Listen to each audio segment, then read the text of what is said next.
Okay, இப்போ ரீசெண்டாக நிறைய பேருக்கு இருக்கிற டவுட் வந்து பார்த்தீங்கன்னா OnePlus Nord 4 வந்து வாங்கலாமா இல்லை OnePlus-ஓட Nord 5 அந்த டிவைஸ் வெயிட் பண்ணலாமா அப்படின்ற மாதிரி தான் நிறைய பேருக்கு டவுட் வந்து இருக்கு. ஸோ இன்னைக்கு இந்த வீடியோவில் வந்து பார்த்தீங்கன்னா என்னோட ஒப்பீனியன் வந்து ஷேர் பண்ணுறேன்.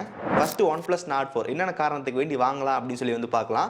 தென் அதுக்கப்புறம் வந்து OnePlus Nord 4 ஏன் ஸ்கிப் பண்ணலாம் அப்படின்னு சொல்லி வந்து பார்க்கலாம். ஓகே, ஃபர்ஸ்ட் OnePlus Nord 4 ஏன் வாங்கலாம்னு சொல்லி கேட்டிங்க அப்படின்னா இதோட பிரைசிங் தான். OnePlus Nord 4 லான்ச் பிரைஸ் வந்து பார்த்தீங்கன்னா 8+128 30,000 ரூபா அந்த பிரைஸ் வச்சிருந்தாங்க. 8+256 நமக்கு வந்து 33,000 ரூபா. 12+256 நமக்கு வந்து 36,000 ரூபா அந்த பிரைசிங் வந்து லான்ச் பிரைஸாக வந்து இருந்துச்சு. ஸோ இப்போதைக்கு நம்ம கரண்ட் பிரைஸ் பொறுத்த வரைக்கும் வந்து பார்த்தீங்கன்னா 8+128 நமக்கு வந்து பார்த்தீங்கன்னா அவைலபிளா இல்லை. 12+256 அதுவும் இப்போ நமக்கு வந்து அவைலபிளா இல்லை. இப்போதைக்கு அமேசானில் இருக்கிற ஒரே ஒரு ரேம் வேரியன்ட் வந்து பார்த்தீங்கன்னா 8+256 மட்டும்தான். அதோட பிரைஸ் இப்போ நம்ம கம்மி பண்ணிட்டாங்க. இந்த 8+256 நமக்கு வந்து பார்த்தீங்கன்னா 30,000 ரூபா அந்த பிரைஸ்ல போய் சேல் பண்ணிருக்காங்க. சம்டைம் நமக்கு வந்து 29,500 ரூபா அந்த பிரைசிங் வந்து பார்த்தீங்கன்னா கிடைக்குது. எல்லா டைம் நமக்கு வந்து பேங்க் ஆஃபர் வந்து அவைலபிளா இருக்கு. 5,000 வரைக்கும் டிஸ்கவுண்ட் வந்து இருக்கு. ஸோ ஃபைனலாக 8+256 நமக்கு வந்து 25,000 ரூபா அந்த பிரைசிங்க்கு வந்து பார்த்தீங்கன்னா கிடைக்குது. ஸோ இப்போ நம்ம வந்து பார்த்தீங்கன்னா இந்த OnePlus Nord 4 ஒரு குயிக் ரிவ்யூ வந்து பார்த்தலாம். இந்த டிவைஸ் நான் லாஸ்ட் 3 மந்த்ஸாக வந்து பிரைமரி ஃபோனாக யூஸ் பண்ணிட்டு இருக்கேன். என்னென்ன ஃபீச்சர்ஸ் நல்லா இருக்கு, எது நல்லா இல்லை அப்படின்னு சொல்லி வந்து பார்த்தலாம். இந்த டிவைஸில் எனக்கு பிடிச்ச விஷயம் வந்து பார்த்தா டிசைன் அண்ட் பில்ட் குவாலிட்டி. இங்கே நம்ம 3 கலர் ஆப்ஷன் வந்து இருக்கு. பிளாக், லைட் கிரீன், அதுக்கப்புறம் வந்து ஒரு சில்வர் கலர் ஆப்ஷன் வந்து இருக்கு. நம்ம கிட்ட இருக்கிறது வந்து பார்த்தீங்கன்னா பிளாக் கலர். ஸோ இங்கே பில்டை பொறுத்த வரைக்கும் வந்து பார்த்தீங்கன்னா மெட்டல் பில்டு வந்து கொடுத்துருக்காங்க. ஸோ மெட்டல் பில்டுனால நம்ம நல்ல ஒரு ப்ரீமியம் ஃபீல் வந்து பார்த்தீங்கன்னா கிடைக்குது. தென் 200 கிராம் வெயிட் வந்து கொடுத்துருக்காங்க. 8.5 mm திக்னஸ் வந்து இருக்கு. தென் IP65 வாட்டர் ரேட்டிங் வந்து பார்த்தீங்கன்னா கொடுத்துருக்காங்க. ஓவரால் டிசைன் பில்ட் குவாலிட்டி பொறுத்த வரைக்கும் நல்லாவே இருக்கு. டிஸ்பிளே பொறுத்த வரைக்கும் வந்து பார்த்தீங்கன்னா ஃபிளாட் டிஸ்பிளே. டிஸ்பிளே சைஸ் பொறுத்த வரைக்கும் 6.74 inches 1.5K resolution super AMOLED display கொடுத்துருக்காங்க. 120 Hz ரெஃப்ரெஷ் ரேட் வந்து இருக்கு.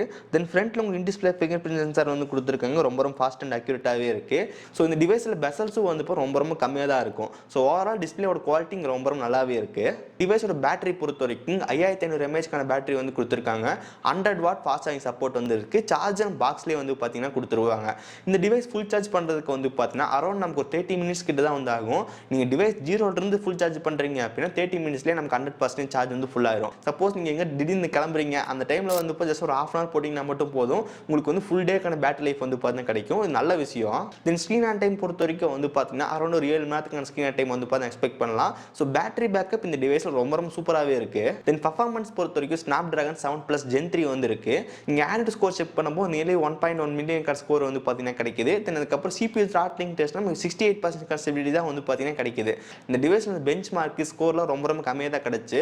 பட் ரியல் வேர்ல்டில் பர்ஃபார்மன்ஸ் வந்து இப்போ ரொம்ப நல்லாவே இருக்கு. நீங்கள் ஆப்ஸ் வந்து மல்டி டாஸ்கிங் நிறையா பண்ணுவீங்க, சோசியல் மீடியாஸ் அதிகமாக யூஸ் பண்ணுவீங்க அப்படின்ற போது பர்ஃபார்மன்ஸ் வந்து இப்போ எங்கேயுமே பிரச்சனையே வந்து கிடையாது. இந்த டிவைஸில் ஹீட்டிங் அப்படின்ற மாதிரி நான் எதுவும் பெருசாக நோட்டீஸ் பண்ணவே கிடையாது. தென் கேம் பிளே பொறுத்த வரைக்கும் BGMI நம்ம 90 FPS விளையாட முடியும். கேம் பிளே ஒரு நல்லா டீசெண்டாக இருக்கு. ஸோ பர்ஃபார்மன்ஸ் பொறுத்த வரைக்கும் நீங்கள் கவலையப்படுத்தாது, நல்ல ஒரு சூப்பரான பர்ஃபார்மன்ஸ் டிவைஸ்லேருந்து இருக்கு. நெக்ஸ்ட் சாஃப்ட்வேர் பொறுத்த வரைக்கும் வந்து பார்த்தீங்கன்னா Oxygen 15 அப்படின்ற பேரில் வந்து பார்த்தீங்கன்னா ColorOS 15 நீங்கள் அவைலபிளாக இருக்கு. கரெக்டாக வந்து பார்த்தீங்கன்னா Android 15 அதில் வந்து ரன் ஆகிட்டு இருக்கு. இந்த டிவைஸ் அவங்க ப்ராமிஸ் பண்ணது வந்து பார்த்தீங்கன்னா 4 இயர்ஸ்க்கான மேஜர் ஆண்ட்ராய்டு அப்டேட், தென் 5 இயர்ஸ்க்கான செக்யூரிட்டி பேட்ச் கொடுப்போம் அப்படின்னு சொல்லியிருந்தாங்க. இந்த டிவைஸ் நமக்கு வந்து Android 14 வந்து லான்ச் ஆச்சு. இப்போ Android 15க்கான அப்டேட் வந்து கொடுத்துட்டாங்க. ஸோ 1 இயர்க்கான அப்டேட் வந்து முடிஞ்சிருச்சு. இன்னும் இந்த டிவைஸ்க்கு வந்து 3 மேஜர் ஆண்ட்ராய்டு அப்டேட் வந்து பார்த்தீங்கன்னா கிடைக்கும். அதாவது Android 17, 18 and 19 இந்த 3 ஆண்ட்ராய்டு அப்டேட்டும் வந்து பார்த்தீங்கன்னா கிடைக்கும். தென் அதுக்கப்புறம் இன்னும் நமக்கு ஒரு 5 இயர்ஸ்க்கான செக்யூரிட்டி பேட்சும் வந்து பார்த்தீங்கன்னா கிடைக்கும். சாஃப்ட்வேர் அப்டேட் பொறுத்த வரைக்கும் இன்னும் ரொம்ப லாங் டைம்க்கான சப்போர்ட் வந்து இருக்கு. அதில் ஒன்றும் பிரச்சனை வந்து கிடையாது. சாஃப்ட்வேர் பொறுத்த வரைக்கும் Oxygen 15 யூஸ் பண்ணுறதுக்கு ரொம்ப நல்லாவே இருக்கு. இந்த டிவைஸ் நம்ம கூகுள் டயலர் தான் வரும். பட் நம்ம பிளே ஸ்டோரில் வந்து டயலர் அப்படின்னு ஆப் இருக்கு. அந்த ஆப் இன்ஸ்டால் பண்ணுறது மூலமாக நமக்கு வந்து பார்த்தீங்கன்னா கால் ரெக்கார்டிங் அந்த ஃபீச்சர்லாம் வந்து பார்த்தீங்கன்னா கிடைக்கும். அதை மாற்றி இன்ஸ்டால் பண்ணிக்கோங்க. தென் அதுக்கப்புறம் சாஃப்ட்வேர் இந்த டிவைஸில் ரொம்ப ஃப்ளூயிட்டாக வந்து இருக்கு. அனிமேஷன்லாம் வந்து நல்லாவே வந்து இருக்கு. ஸோ பெஸ்ட் சாஃப்ட்வேர் எக்ஸ்பீரியன்ஸ் இந்த டிவைஸில் வந்து இருக்கு. நிறைய பேர் கேட்கறது வந்து பார்த்தீங்கன்னா கிரீன் லைன் அந்த பிரச்சனை இருக்கா அப்படின்னு சொல்லிட்டு. ஸோ குறிப்பாக வந்து பார்த்தீங்கன்னா OnePlus Nord 4 வந்து பெருசாக வந்து கிரீன் லைன் அப்படின்ற மாதிரி நான் எங்கேயும் கேள்விப்படல. ஸோ கண்டிப்பாக ஒரு டிவைஸ்க்குலாம் வந்திருக்கும். ஆனால் வந்து இப்போ மேஜராக ப்ராப்ளம் அப்படின்ற மாதிரி எங்கேயும் வந்து நோட்டீஸ் பண்ணல. ஸோ ஸ்டார்டிங் நம்ம ஒரு ப்ராப்ளம் வந்து பார்த்துருந்தோம். ஒருத்தர் அப்போ தான் புது டிவைஸ் வாங்கியிருக்காரு, சாஃப்ட்வேர் அப்டேட் வந்து பண்ணியிருக்காரு. அப்டேட் பண்ண உடனே வந்து கிரீன் லைன் வந்துருச்சு. ஸோ அந்த மாதிரி பிரச்சனை நம்ம பார்க்க முடியுது. பட் மேஜராக வந்து பார்த்தீங்கன்னா கிரீன் லைன் அப்படின்ற மாதிரி இஷ்யூ வந்து கிடையாது. அதுக்கப்புறம் OnePlus இப்போ என்ன சொல்லியிருக்காங்கன்னு வந்து பார்த்தீங்கன்னா சப்போஸ் நம்ம வாங்குற OnePlus டிவைஸில் ஏதாவது கிரீன் லைன் வந்துச்சு அப்படின்னா நம்ம சர்வீஸ் சென்டர் எடுத்துகிட்டு போனோம் அப்படின்னா நம்ம ஃப்ரீயாக டிஸ்பிளேவும் மாற்றி கொடுப்பாங்க. அதனால் வந்து நம்ம பயப்பட தேவையில்லை. அதனால் இந்த டிவைஸ் கிரீன் லைன் வருமா வராது அப்படின்னு சொல்லி கேட்டால் நம்மளால் 100% சொல்ல முடியாது வரும் வராது அப்படின்னு சொல்லிட்டு. பட் சப்போஸ் வந்தால் கூட நம்மளால் ஃப்ரீயாக டிஸ்பிளே வந்து அவங்க சைடில் மாற்றி கொடுத்துருவாங்க. தென் NFC அவைலபிளாக இருக்குது. ஐஆர் பிளாஸ்டருக்கான சென்சார் வந்து கொடுத்துருக்காங்க. சைடில் உங்களுக்கு அலர்ட் ஸ்லைடர் வந்து இருக்குது. அதாவது நீங்கள் வந்து பார்த்தீங்கன்னா சைலண்ட்டு, வைப்ரேட்டு, ஜென்ரல் சுவிட்ச் பண்ணிக்க முடியும். ஸ்பீக்கர் பொறுத்த வரைக்கும் டுவல் ஸ்டீரியோ ஸ்பீக்கர் வந்து கொடுத்துருக்காங்க. சவுண்ட் அவுட்புட் நல்லாவே அதிகமாகவே இருக்குது. சிம் கார்டு பொறுத்த வரைக்கும் 2 சிம் வந்து போட முடியும், மெமரி கார்டு சப்போர்ட் வந்து கிடையாது. நெக்ஸ்ட் கேமராவை பொறுத்த வரைக்கும் பேக்கில் டுவல் கேமரா வந்து கொடுத்துருக்காங்க. 15 மெகாபிக்சலுக்கான மெயின் கேமரா, ஒரு 8 எம்பிக்கான அல்ட்ரா வைட் ஆங்கிள் லென்ஸ் வந்து இருக்கு. ஃப்ரண்ட்ல நம்ம 16 மெகாபிக்சலுக்கான செல்ஃபி கேமரா வந்து கொடுத்துருக்காங்க. வீடியோ ரெக்கார்டிங் பொறுத்த வரைக்கும் பேக்கில் நம்மளால 4K 60 fps எடுத்துக்க முடியும். ஃப்ரண்ட்ல நம்மளால 1080p 30 fps வீடியோ ஷூட் பண்ணிக்க முடியும். இந்த டிவைஸ்ல எடுத்த ஒரு சில கேமரா சாம்பிள்ஸ் வந்து பாருங்க, அவுட்புட் எப்படி இருக்கு அப்படின்னு சொல்லிட்டு. ஒரு சில போட்டோஸ் நல்லா தான் இருக்கு, பட் இது ஒரு பெஸ்ட்டான கேமரா போனா அப்படின்னு சொல்லி கேட்டீங்கன்னா அப்படி சொல்ல முடியாது. இதே பிரைஸ் ரேஞ்சில் இருக்க மற்ற டிவைஸ்ல கம்பேர் பண்ணோம் அப்படின்னா இதோட பெட்டரான போட்டோஸ் அந்த டிவைஸ்ல இருந்து இருக்கும். பட் இந்த டிவைஸ்ல கேமரா அந்த அளவுக்கு நம்ம எதிர்பார்க்க முடியாது. இந்த டிவைஸ்ல மெயின் ஹைலைட்டே நமக்கு வந்து பேட்டரி நல்லா இருக்கு, டிஸ்பிளே சூப்பரா வந்து கொடுத்துருக்காங்க, அதுக்கப்புறம் சாஃப்ட்வேர் நல்லா இருக்கு, அந்த மாதிரி இடம் நல்லா கவர் பண்ணியிருக்காங்க. ஸோ கேமரா வந்து இப்போ இன்னும் கூட கொஞ்சம் பெட்டராக நல்லா இருந்திருக்கும். ஸோ கேமரா மட்டும் பெருசாக எக்ஸ்பெக்ட் பண்ணாதீங்க. ஓகே, இந்த மாதிரி நமக்கு OnePlus Nord 4ல வந்து பாசிட்டிவ் நெகட்டிவ் வந்து இருக்கு. ஸோ மோஸ்ட் ஆஃப் பாசிட்டிவ் பொறுத்த வரைக்கும் இந்த டிவைஸ் நிறைய வந்து கொடுத்துருக்காங்க. ஸோ நெகட்டிவ் பார்த்தோம் அப்படின்னா வந்து பார்த்தீங்கன்னா கிரீன் லைன் மேபி வரக்கான சான்ஸ் அதிகமாகவே இருக்கு. சப்போஸ் அப்படியே நம்ம கிரீன் லைன் வந்தாலும் ஃப்ரீயாக நம்ம ஸ்க்ரீன் வந்து ரீப்ளேஸ்மெண்ட் வந்து பண்ணிக்க முடியும். இதுக்கப்புறம் கேமரா பொறுத்த வரைக்கும் வந்து பார்த்தீங்கன்னா பெஸ்ட் கேமரா ஃபோன் அப்படின்ற மாதிரி சொல்லிட முடியாது. ஒரு டீசெண்டான ஃபோட்டோஸ் உங்களுக்கு வந்து பார்த்தீங்கன்னா கிடைக்கும். ஸோ இதான் இந்த OnePlus Nord 4 positive and negative அப்படின்னு சொல்லலாம். இதே 25,000 ரூபா இந்த பிரைஸ் ரேஞ்சில் வந்து பார்த்தீங்கன்னா உங்களுக்கு ரியல்மியோட GT60 அந்த டிவைஸும் வந்து பார்த்தீங்கன்னா கிடைக்கும். நமக்கு ரியல்மியோட GT60யும் நமக்கு OnePlus Nord 4 வந்து இப்போ சேம் ஸ்பெக்காக தான் இருக்கும். ஒரே ஒரு வித்தியாசம் வந்து பார்த்தீங்கன்னா GT60 நமக்கு வந்து கர்வ்டு பேனல், OnePlus Nord 4 வந்து இப்போ ஃபிளாட் டிஸ்பிளே, அவ்வளோதான் வித்தியாசம். உங்களுக்கு கர்வ்டு பேனல் பிடிக்கும் அப்படின்னு நினைச்சீங்க அப்படின்னா ரியல்மி GT60 கூட வந்து இப்போ செக் பண்ணி பார்க்கலாம். ஓகே, ஃபைனலாக OnePlus Nord 4 வாங்கலாமா வேண்டாமான்னு சொல்லி கேட்டிங்க அப்படின்னா 30,000 ரூபா அந்த பிரைசிங் வந்து இருக்கு. ஸோ அந்த பிரைசிங் பார்க்கும்போது நம்ம வந்து பார்த்தீங்கன்னா மேபி அந்த OnePlusோட Nord 5 அதுக்கு வந்து கண்டிப்பாக வெயிட் பண்ணலாம்.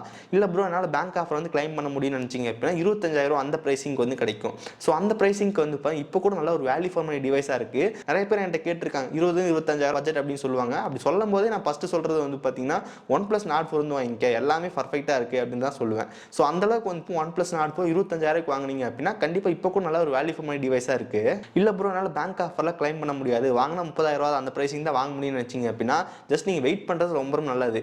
ஸோ இந்த OnePlus Nord 5 நமக்கு வந்து இப்போ ஜூலை 8 அன்னைக்கு ரிலீஸ் பண்ணுறதுக்கான சான்ஸ் அதிகமாகவே இருக்குது. OnePlus Nord 5 ப்ராசஸர் பொறுத்த வரைக்கும் MediaTek Dimensity 9400E அப்படின்ற மாதிரி ப்ராசஸர் வருன்ற மாதிரி எதிர்பார்க்கப்படுது. இது நம்ம 7+ Gen 3யோட இன்னும் கூட கொஞ்சம் நல்ல பவர்ஃபுல்லான ப்ராசஸர். இது வந்துச்சு அப்படின்னா இன்னும் கூட அந்த பர்ஃபார்மன்ஸில் கொஞ்சம் பெட்டராக இருக்கும். பேட்டரி பொறுத்த வரைக்கும் வந்து இன்னும் கூட கொஞ்சம் பெருசாக இருக்குன்ற மாதிரி சொல்கிறாங்க. 7000 mAhக்கான பேட்டரி, தென் 100 வாட் ஃபாஸ்ட் சார்ஜிங் சப்போர்ட் இருக்குன்ற மாதிரி சொல்கிறாங்க. ஸோ நல்ல பர்ஃபார்மன்ஸ், அதுக்கப்புறம் பேட்டரி லைஃப் ரெண்டுமே இம்ப்ரூவ் ஆகிறதுக்கான சான்ஸ் அதிகமாகவே இருக்குது. அதுக்கப்புறம் GSMரோட வெப்சைட் என்ன மென்ஷன் பண்ணியிருக்காங்கன்னு வந்து பார்த்தீங்கன்னா ரீசெண்டாக OnePlus Nord 5ல வந்து பார்த்தீங்கன்னா MediaTek சிப்செட் வந்து கிடையாது, Snapdragon சிப்செட் தான் வரப்போகுதுன்ற மாதிரி வந்து சொல்கிறாங்க. Geekbenchோட ரிசல்ட் நம்மளால ஸ்பாட் பண்ண முடிஞ்சு. அதில் வந்து பார்த்தீங்கன்னா 8s Gen 3 இருக்கிறதுக்கான சான்ஸ் அதிகமாக இருக்குன்னு சொல்கிறாங்க. ஸோ OnePlus Nord 5ல வந்து பார்த்தீங்கன்னா இன்னும் கூட பேட்டரி லைஃப் அதுக்கப்புறம் பர்ஃபார்மன்ஸ் அதிகமாக இருக்கிறதுக்கான சான்ஸ் அதிகமாகவே இருக்குது. ஸோ வெயிட் பண்ணி பார்க்கறது நல்லது. ஸோ 30,000 பட்ஜெட் அப்படின்னு நினச்சிங்க அப்படின்னா ஜஸ்ட் வெயிட் பண்ணுங்க. இல்லை ப்ரோ என்னோட பட்ஜெட் 25,000 தான் நினச்சிங்க அப்படின்னா இப்போ கூட OnePlus Nord 4 வந்து வாங்குறது ஒரு பெஸ்ட் ஆப்ஷனாக தான் இருக்கும். இதுதான் வந்து என்னோட ஒப்பீனியன். நீங்கள் யாராவது OnePlus Nord 4 யூஸ் பண்ணுறீங்க அப்படின்னா கீழே மறக்காம உங்கள் ஃபீட்பேக் வந்து கமெண்ட்டில் போடுங்க. யாராவது ஒருத்தர் OnePlus Nord 4 வாங்க போகிறாங்க அப்படின்னா அவங்களுக்கு உங்கள் கமெண்ட் வந்து ரொம்ப யூஸ்ஃபுல்லாக இருக்கும். ஸோ மறக்காம உங்கள் ஃபீட்பேக்கை வந்து கமெண்ட் செக்ஷனில் வந்து போடுங்க. ஸோ இன்னைக்கு இந்த வீடியோவில் வந்து OnePlus Nord 4 வாங்கலாமா வேண்டாமா அப்படின்னு சொல்லி வந்து பார்த்துருந்தோம். இந்த டிவைஸ்க்கு ஃபுல் ரிவ்யூ வீடியோ நம்ம ஆல்ரெடி அப்லோட் பண்ணியிருக்கோம், மறக்காம செக் பண்ணி பாருங்கள், லிங்க் டிஸ்கிரிப்ஷன் வந்து இருக்குது. ஓகே ஸோ கைஸ், ஸோ இந்த வீடியோவில் தான். இந்த வீடியோ பிடிச்சிருந்துச்சுன்னு நினச்சிங்கன்னா மறக்காம ஒரு லைக் கொடுங்க. தென் இதே மாதிரி வீடியோஸ் பார்க்குறதுக்கு கீழே ரெட் பட்டன் கிளிக் பண்ணி மறக்காம சப்ஸ்கிரைப் பண்ணி ஃபாலோ பண்ணுங்க. இந்த வீடியோவில் தான் சந்திக்கிறேன். See you guys, bye, have a nice day.